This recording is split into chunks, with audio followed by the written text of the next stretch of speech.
we met up with we went to the Messenger's Guild's home, and the Messenger girl was actually not human but a fairy, posing as a human, allied with a demon lord that's actually fighting against Uri instead of being one of her commanders.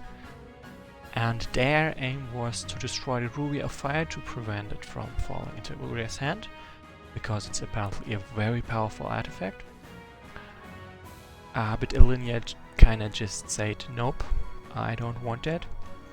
And they almost tried to kill, well, they did try to kill each other, but were interrupted by a force of Shaxtals, and had to ally against these things.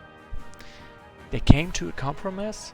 Ilinia checks out what's going on with the elves, and afterwards they can talk again about destroying the ruby. So yeah, and now we are off to meet up with the good elves and Highsorder. Thanks for coming. We are there to meet up with the faction that's still allied with the free people of the Northlands, and just wanna find out what's going on even with this Elvish civil war. So let's delve into it. Preferable before we make any contact with the, well, sort of evil faction. Just gotta write something first. Okay. Had the circumstances been only slightly different, I would have been much more reluctant to converse with the outcast demon lord. In fact, I would have been more likely to attack without even giving him a chance to speak. That girl, Anya. It was her curious personality and her sincerity and admiration for me that led me to try my late friend's approach to dealing with a similarly unusual enemy. I thought that such a person could not possibly side with the cruel creatures working for Uria. Not that fairies of the Deep Forest Lacaire are known to side with anyone at all. But did they make the choice for her or for me? Perhaps I merely wanted someone by my side to whom I could relate. Someone who personified the bright and hopeful part of me that died with Ergan. Perhaps I didn't want to face the possibility to having to kill that part of me a second time. Had the circumstances been only Oops, I actually went back instead of forward. All this seems so absurd as I write it. Sometimes I wonder why I let Gallus convince me to write another journal. Whoops. After a couple days, we finally arrived at the frontier. Unfortunately, we'd soon learn that the Council's fear had become more than mere speculations. Scenario 5, the Eastern Front, followed by the story scenario, The Plan. There's so many different flowers in this field. It's beautiful! Indeed, it is. My lady, there are encampments ahead, apparently occupied by elves. This doesn't look right. Huh. Yeah, that's not wrong. Certainly not. They shouldn't be this close to Agrave territory, so I presume they belong to the hostile faction. Everyone prepare for battle. And let's hope for the best. Defeat all enemy leaders, and the notes about Cenara's Ghostline units. Also note that this one is the Elvish leader from... what's it called? Civil War in the North, I think. Let's just go back. Yeah, Civil War in the North. One of the enemy factions. Here I do wish to reload, I just want to check out the traits. If that stayed the same or if that is basically... Nope, that's not what I wanted. Like I actually went for continue playing instead of checking the full map. No, that's the wrong save. Whoops. Any moment. There. Yes, I do. Oh, I'm sad. I would love to blame my fingers, but it's really just my brain failing me at that point. Full map. So resilient and quick with 59 hit points.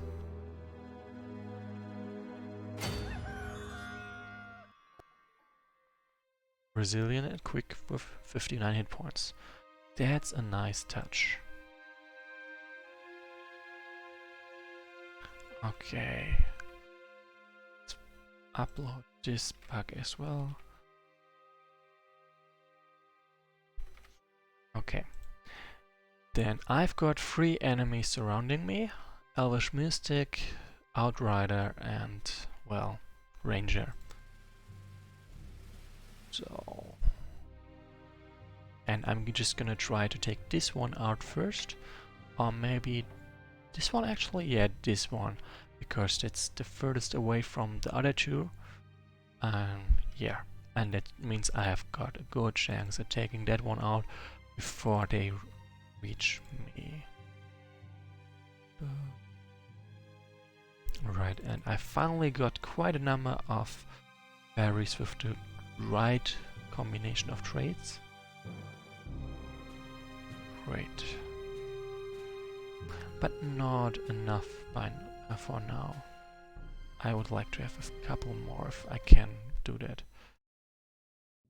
So yeah, this should make the affection clear. Also do note the drop of the music. May the Lords of Light protect us. They've assembled an army.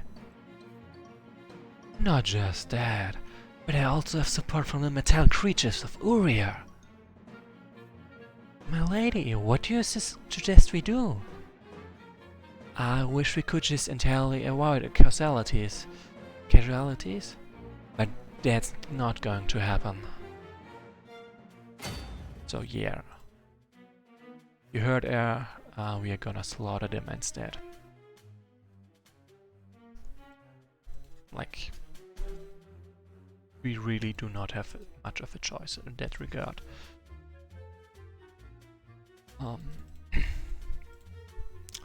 And of course Alinea is not gonna be happy about having to kill elves, especially since she's supposed to be the protector of the elvish race and civilization. So this really does not sit well with her. Okay, this should be actually enough.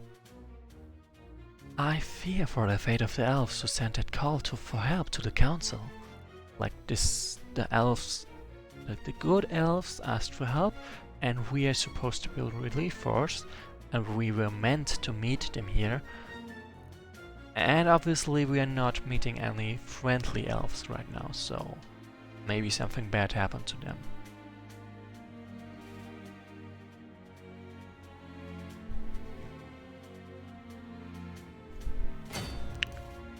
Okay, so for my taste they've got way too much gold. But at least they are not really that hard to beat. Like those elvish echoloofs are going to be annoying, that's for sure, because they deal arcane damage, and my fairies are sort of weak against that. But everyone else can just die. Pretty much, actually.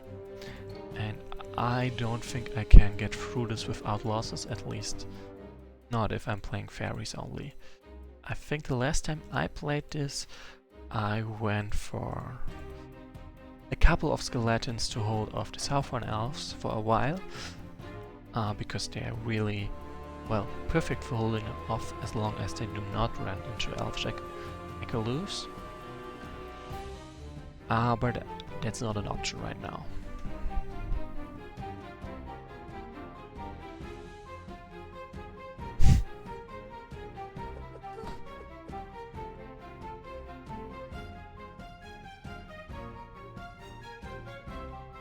The good thing is these guys do not quite dare to attack me, so they just mass around me and are sort of easy pickings for me to, well, kill while it's my turn.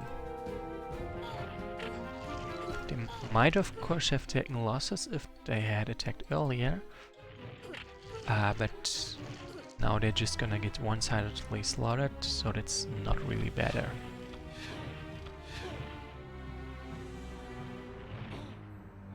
Whoops. Come on, I can do this.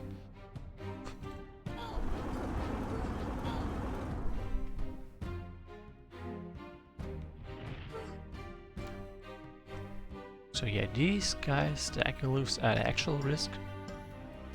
So I'm going for those first, even if it means not as easy damage, not as easy kills.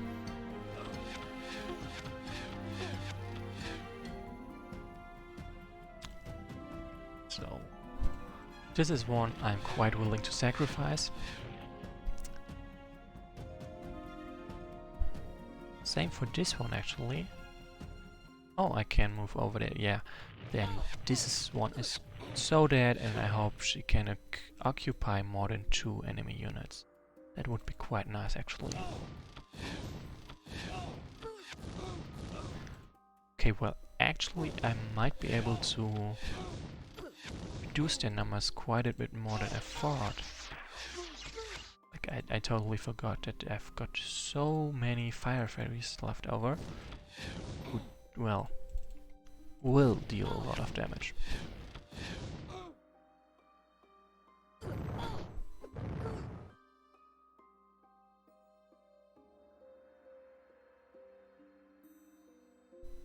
Yeah, I think that looks good.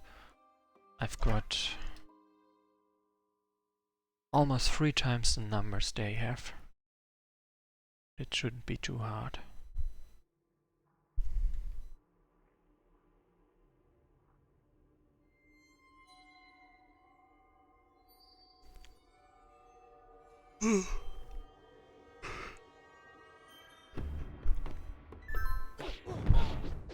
No, do not.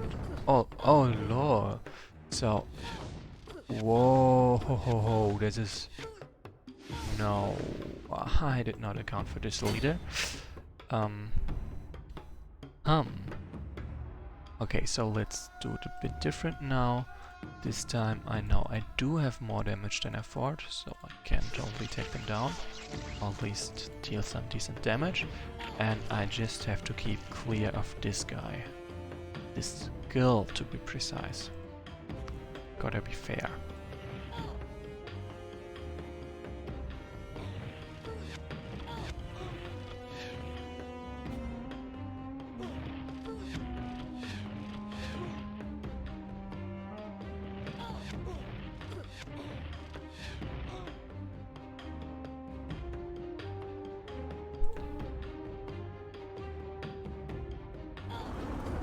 So let's try this. The only ones that can be reached by the enemy leader are Elinia, who's so damn tanky, and this Forest Spirit,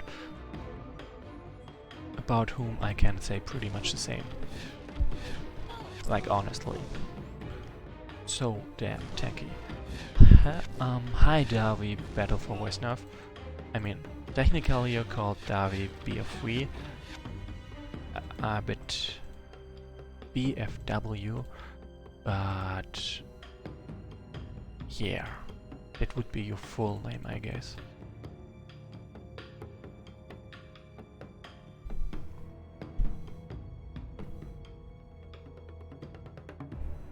Right, since you're probably new, I'm doing something where I basically allow each viewer to name one unit after themselves.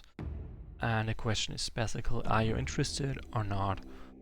And I should point out I can only offer fairies to name. Also, whoa. Whoops. Oh, Linear, save me! Dead. That was not good. Yeah, so I can only offer fairies or rather the advancement Fire Fairy and Forest Spirit. Because I am doing a only fairy run.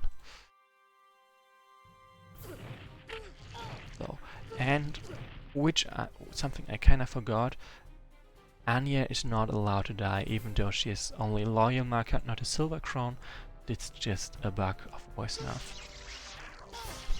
She's actually super important and is not allowed to die. This one maybe?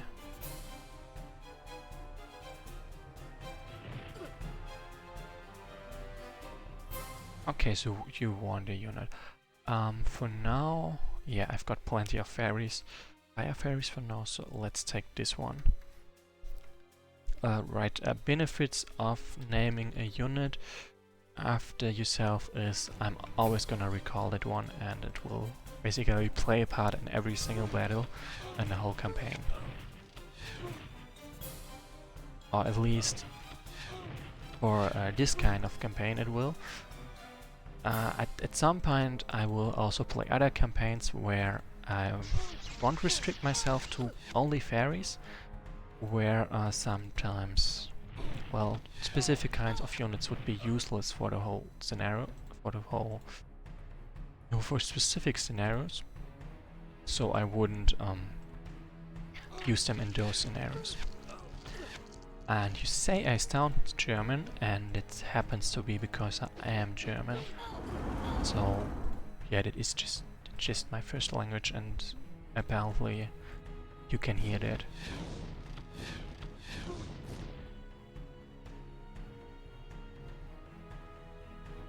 Durvan is like my one sort of tank dude. Okay, let's continue.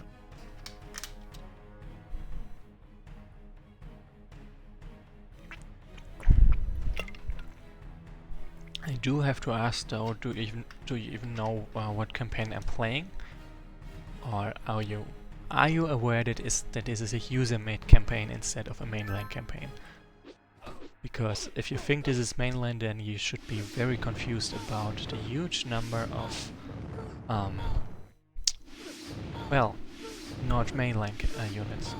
Also not good. Oh, I see.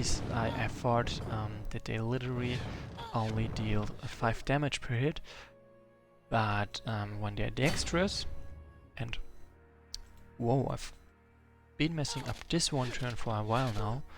If they are dexterous, like these guys, they deal 1 more damage, and then it's enough for the resistances, the minus 10%, to come into play,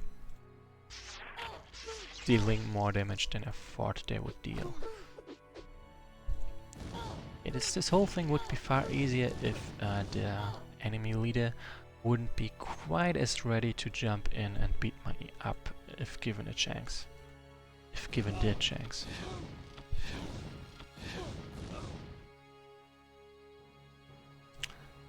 This makes me wonder if I not should have gone for the green one first instead, because in that one's case, first of all, the enemy leader is not quite as threatening, and second of all,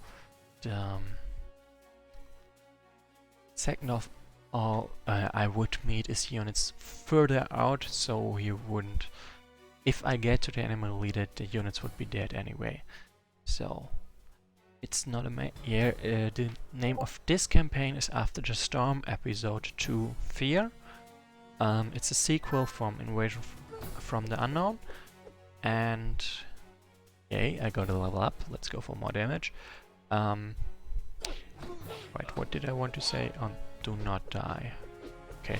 The sequel from Invasion from the Unknown, which is split into 2 episodes. The first one is Seeking for the Light.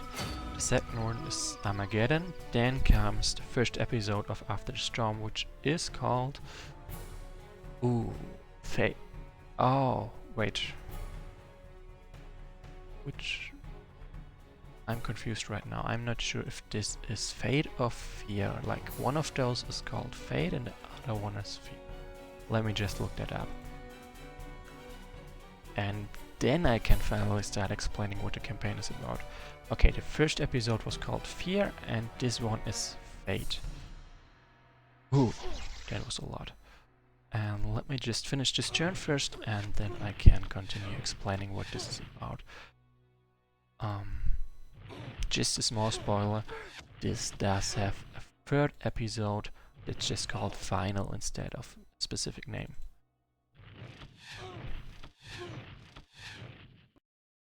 So first of all, my mainline character is Linya, who was called the Lady of Light and is sort of immortal in the way that she doesn't die of old age. But first of all, I completely reset the naming unit when I reloaded. Gotta be battle for Wesnoth. Gotta redo that. Then die. And especially these guys have to die. Scary.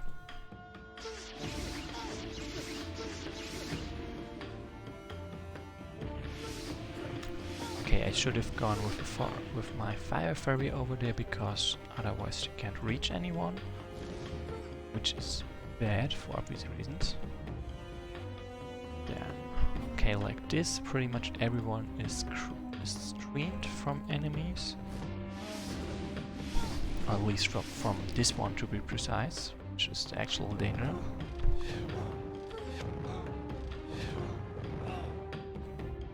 I want to reach there.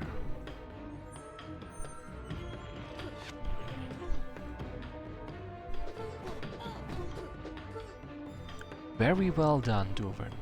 Well done indeed.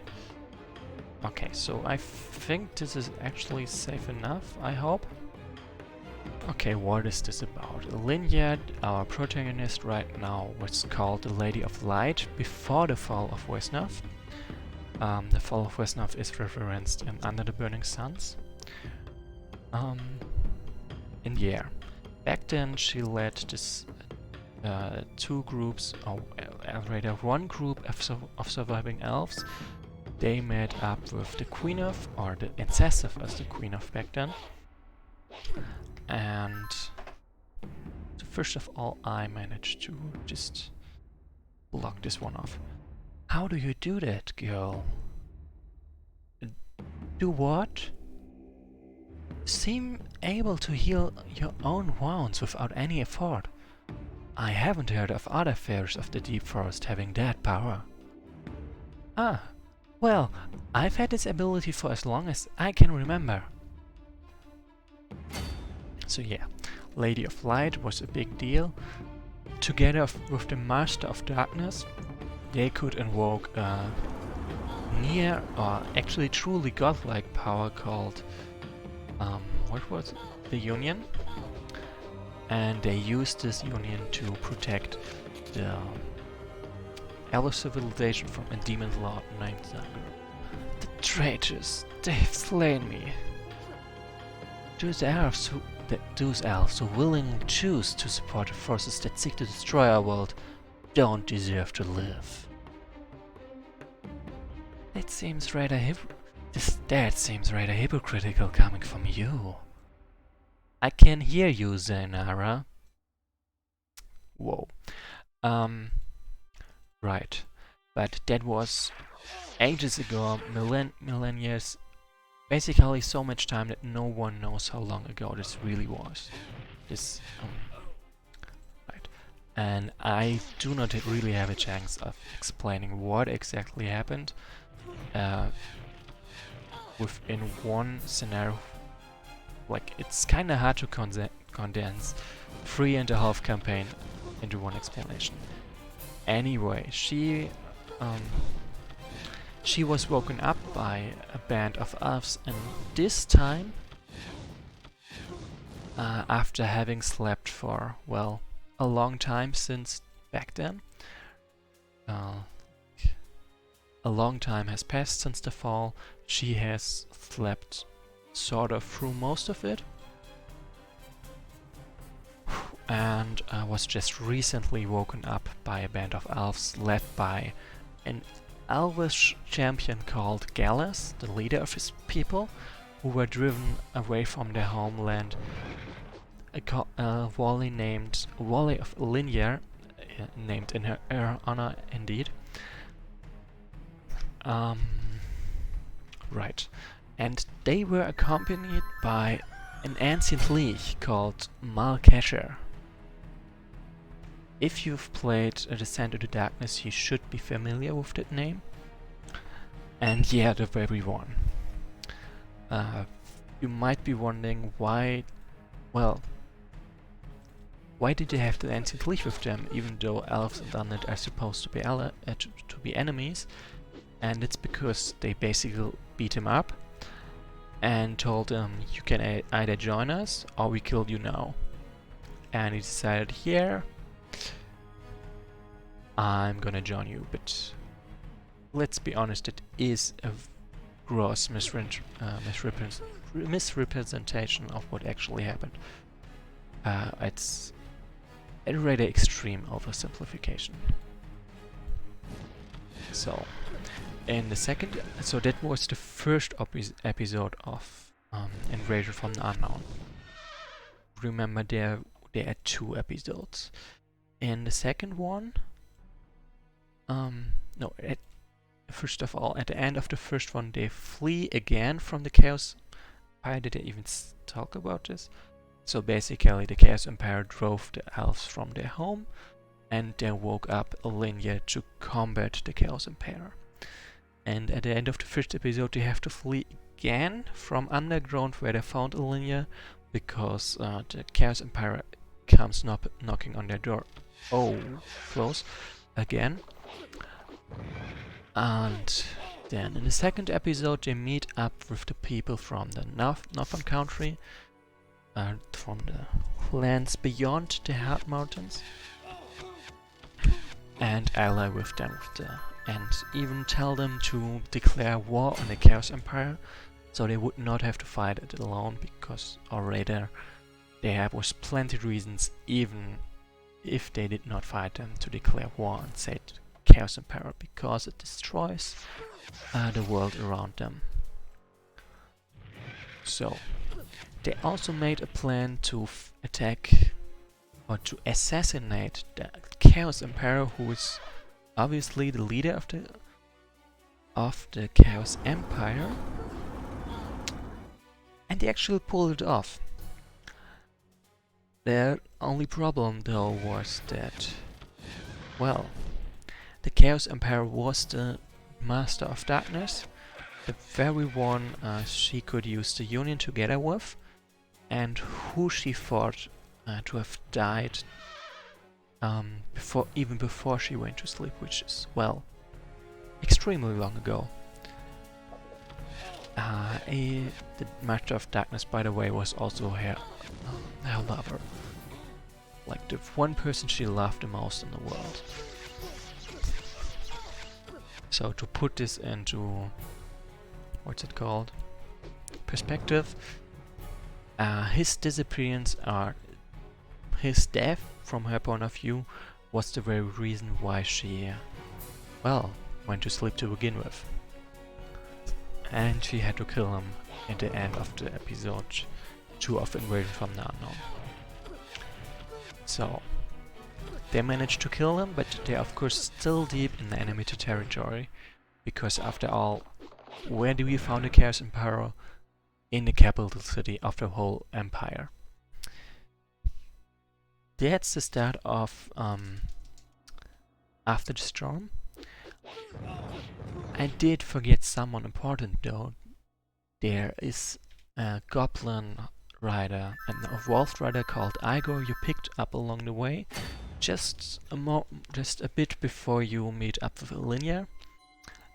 And this guy just went the whole way with us to assassinate the Chaos Empire, makes it down with us, survives, makes it out again, and basically only you, like Elinia, Gallus, Malkesha and Igor survive. Everyone else died when the city collapsed. Off. So yeah, and you four well, had to travel back to the Northlands And yeah, the only reason why you had a chance to survive that is Malkesha, of course, can summon more undead, and Alinia's presence allows you to recruit sprites like these units, so you're not totally stranded without supporters. So once they've made it back to the northern countries, where they left the civilians and all the elvish people, they, well, sadly they run into a civil fight between the elves, between their own people, and the elves apparently have no qualms about slaughtering civilians. So you hold them off to stop them from, spreading even more destruction, but their deeds still earned them a banishment from the northern countries, after you fought so hard to earn a place there. But really, you can't blame those that banished them, because, well, slaughtering civilians is just not okay. So now you sort of don't have much of a purpose now that you've killed the Chaos Emperor. You actually do have some questions. You remember, no, you found out that the Desert Elves, the Queen of, killed quite some time ago Yechnagov, or a soul-card creature, which is apparently someone who worked together with the Chaos Emperor like ages ago, when it was not quite as powerful. So you know where these elves live. Technically, you know where what the place is called, Zogdanol, but you don't quite know how the hell to get there. So you manage to commandeer a ship towards Zogdanol, or raid a ship at all, with a well-placed lie of you being in the service of the Grand Council, the leaders of the North Country. Who? Mind you, we're still in the middle of the second episode, of the first episode of After the Storm. So, you managed to find Sage Island, and you, well, you find that island because it has a sort of a magical presence. Really, there is a dark presence about it. So you and Malkesha, with you being Ilinia, managed to pin down where they exactly is. As you travel there, you find a lair of Agan and recover even more information.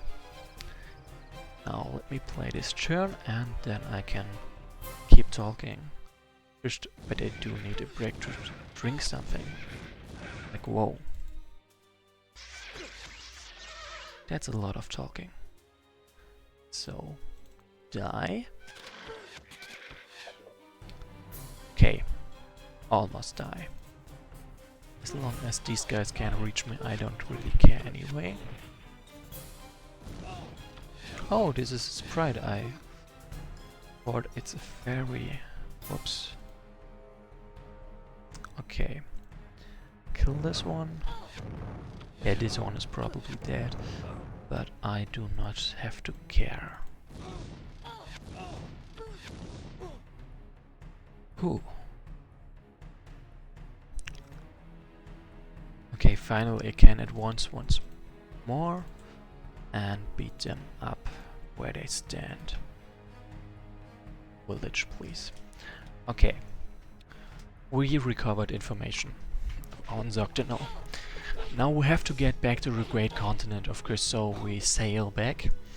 But we are surprised by a storm, washed ashore, and have to fight the Chaos Empire again because, well, we landed in the middle of their territory again.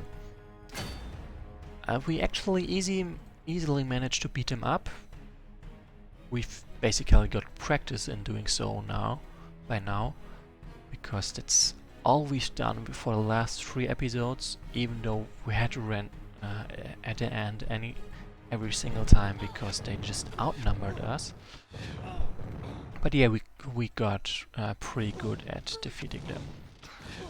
So, but after we defeat them, Gallus and Alinea just disappear, leaving Malkesha back alone with the army, with their army.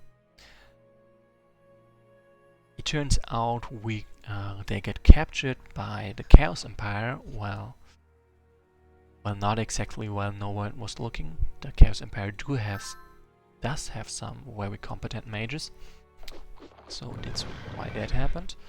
Also, finally another forest spirit. Yeah. We find out that the Ruby of Fire, which was thought to be destroyed or lost, is actually... like, let me show this. This red decoration of her stuff. And the Ruby of Fire is not just some tool to enable you to... what's it called? Cast some advanced level fireballs. But it's actually a tool to create a gateway between different worlds. Like, I think I've forgot to mention that, but the Chaos Empire is supported by demons from Inferno, or rather led by them. And Inferno is a different world, like we're here on Earlier, and Inferno is just, well, a different place. And most gates between worlds are, well, protected by so-called gatekeepers, nearly godlike entities that are just purposed for this one task. So unhindered access between two worlds is not doable unless you happen to have the Ruby of Fire, which is, like, as far as we know, the one tool that allows you to open new gates. Gates that are not protected. Gates that would allow the demons to just flood this world.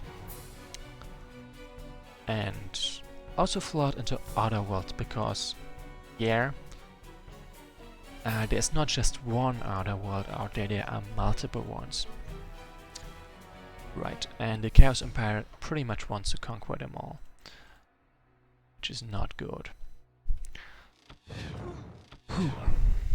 So we've got captured. We are about to execute it, and the artifact that will facilitate the Chaos Empire's triumph is about to fall into their hands.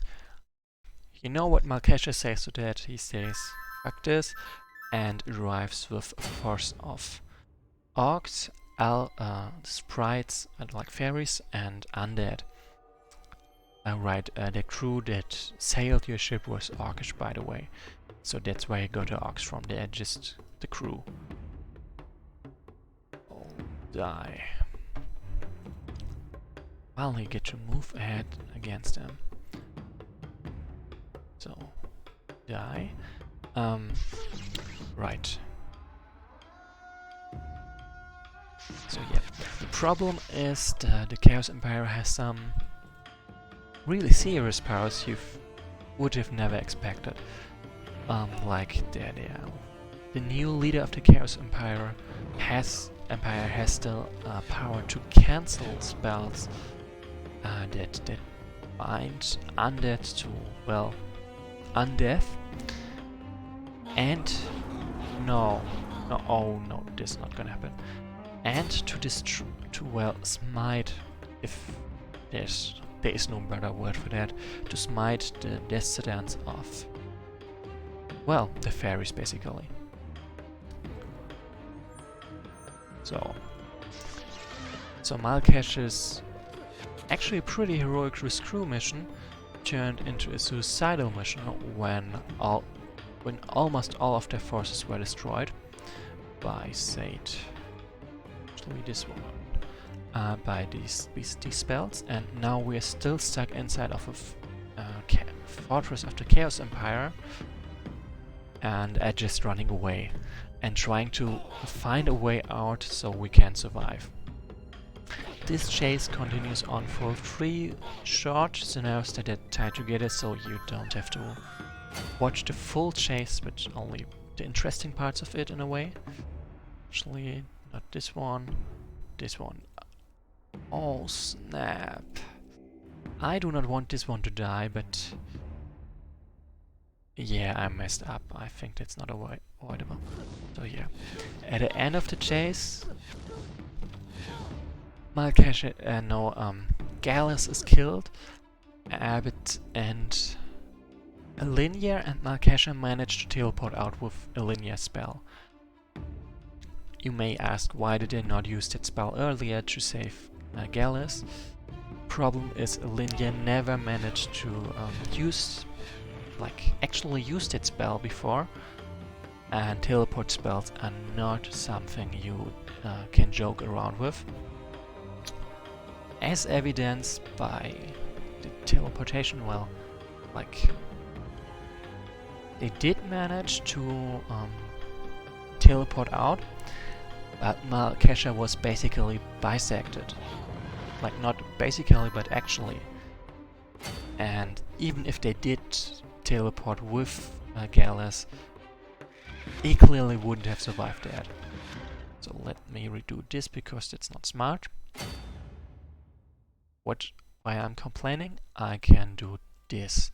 And even if I might not manage to kill it, I totally will have locked it down and there's no worries about this one escaping and killing this one. Safe. Nice. So send over there to destroy this leader. Right. So yeah, they've managed to make it out, but Elinia is, well, understandably bitter about losing Gallus. And so instead of making way back to Northlands, they go somewhere to the place where Wesmer once stood to destroy important, well, let's say device to the Chaos Empire. They have to go through a whole Shaxtal hive, like these are Shaxtals, and they are spawned in this kind of hive underground. And they fight through a whole Shaxtal hive and actually manage to beat the thing that has the artifact equipped. It's called actually a queen of the Shaxtals. But winning this fight comes at a price. The energy that is given off by the artifact tears in a way at souls. And Malkasha has obviously problems with keeping his soul in his body since he's undead, and he falls to this. He falls due to this thing, especially since when they destroy the artifact, it created a huge, real huge explosion. Well, vaporizing pretty much anyone caught in it. Elinia once more manages to teleport out, but this time even she doesn't escape the effects of her own spell. She succeeds in teleporting out as the only one, just moments before she's destroyed, and her soul is stripped out of her body. But well, she doesn't arrive where she wanted to. She wakes up sometime later and has no idea where she's ended up. And yeah, that's the start of episode 3, by the way. The one we are in right now. We are 5 scenarios in. We meet up, we find some village down there. Help them to repel, from her point of view, boring undead infestation, and receive their help from the Durwin joins us in that scenario already in the next one. Then along the way to the leaders of the Northern Country once more, because we want to know what's going on and we think we've got vital intelligence. So on the way there we fight a couple of trolls and bandits, nothing serious, at least, well, certainly not compared to the Chaos Empire. And also pick up some messenger girl from another village. Yeah. Then we finally arrive at the capital of the Northern people. And there we find out that actually, for Elinia, 1 month has gone by since the happenings in Wesnoth. But for everyone else, it has been a year by now. So she's basically teleported forward in time when her spell went wrong, when she used it as a last resort. Okay, let me finish off this one, because I will have to read it out in a moment.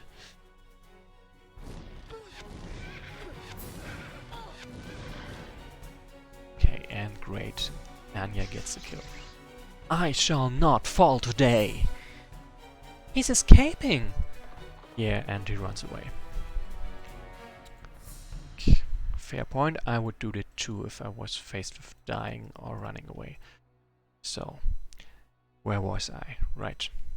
We find out about the passage of time, and we also find out about how... what's it called? Whoops. It's not what I want.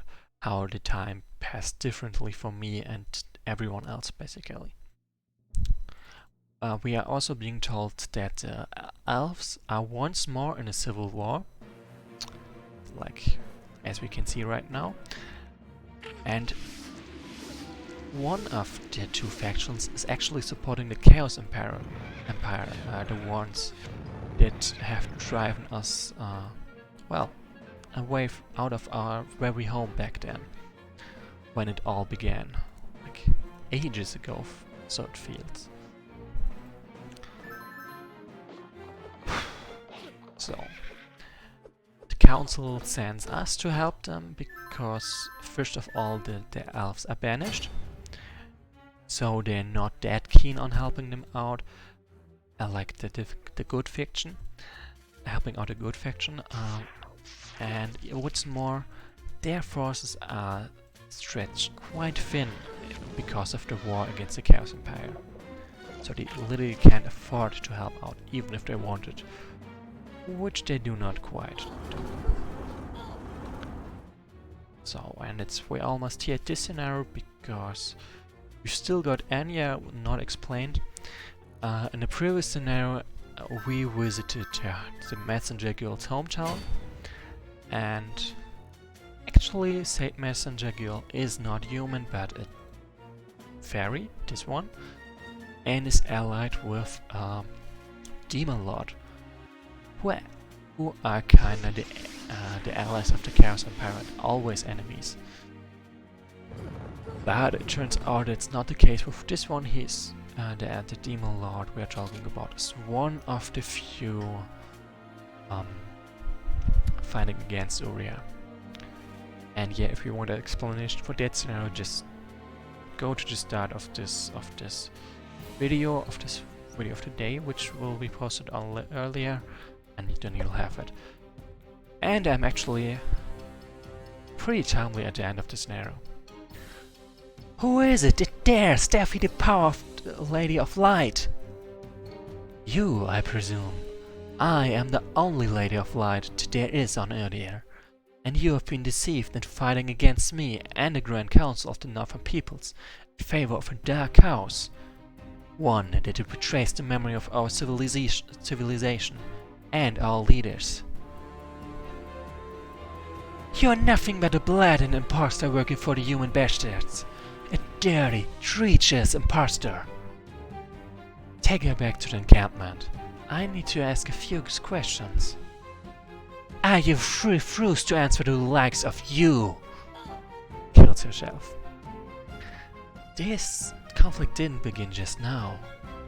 When Gallus and I last visited the Northern Country, a civil war was already raging due to Enodian's death.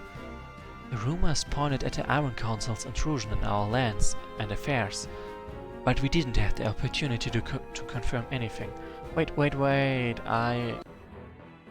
I need to delay this one more turn because I really want to pick up this item. I almost forgot about it because I talked so much.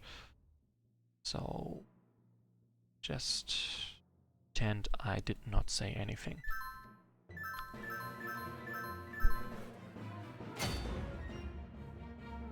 Surely this isn't. It is! It's the fabled bow of Chris Vallon. It is said that one night in 1064 years of Wesnoth, an errant elf well learned in the mystic arts chanced upon the small fishing village of Chris Vallon while it was under threat by hostile orcs. The unmatched prowess of the archers manning the village's defense caught the elf by surprise, for he had never seen humans able to surpass elvenkind skill with the bow and arrow. He was so impressed. After the end of the battle, he used his magic to give the Chris Valians a parting gift, an enchanted bow that imbues any arrow shot with a powerful ice magic, capable of slowing targets into a crawl. Of course, the veracity of the story has been disputed many times, too many times to count, especially since nobody ever found any solid proof of the bow's existence, and most accounts claim that the elf was over 1,000 years old. Imagine this, the insanity! But how on earth did the bow find its way into the Glamdor mountain range to this region? No matter, we should just get on with it and give it to one of our most skilled archers. Like, very knowledgeable, fun. Do you want this unit to pick up this item? Oh, yes I do. Bow of Chris Vallon. Within this legendary bow lies a powerful elemental magic able to slow down targets. Whether disappointingly, it is nothing to increase the damage dealt by the unit. Its power is only active on offense, like the slow. Actually, I'm wondering... Okay, time to finish off this one. This time nothing is gonna stop me. And I guess I will have to read that out again. Die. Who is it that dares defy the power of the Lady of Light? You, I presume. I am the only Lady of Light that there is on Earth, and you have been deceived into fighting against me and the Grand Council of the Northern Peoples in favor of a dark cause. One that betrays the memory of our civilization and our leaders. You are nothing but a blatant imposter working for the human bastards. A dirty, treacherous imposter. Take her back to the encampment. I need to ask a few questions. I refuse to answer the likes of you. Kills herself. This conflict didn't begin just now. When Gallus and I visited the Northern Country, a civil war was already raging due to Enodian's death. The rumors pointed at the Iron Council's intrusion on our lands and affairs, but we didn't have the opportunity to confirm anything. The struggle that resulted in the banishment of the elves from the country. I remember that. Much elvish blood has been shed today. I swear that whoever is behind this shall pay with their own life, no matter what it takes. Huh, look, it's the Allied Elves. Linear, I'm so glad to see you again after so long. Unaya, what happened? We were heading towards the Eastern Forest to meet with you when we stumbled upon this incursion. How could our enemies advance this far? Indeed, we owe you a few explanations, and I apologize for being unable to arrive earlier, but our forces have been severely weakened. Come with me, and I'll explain all. Right. My lady, do you know this elf? She's one of Gallus' friends, Unaya, And she's been collaborating with the Grand Council ever since we left to infiltrate the Empire.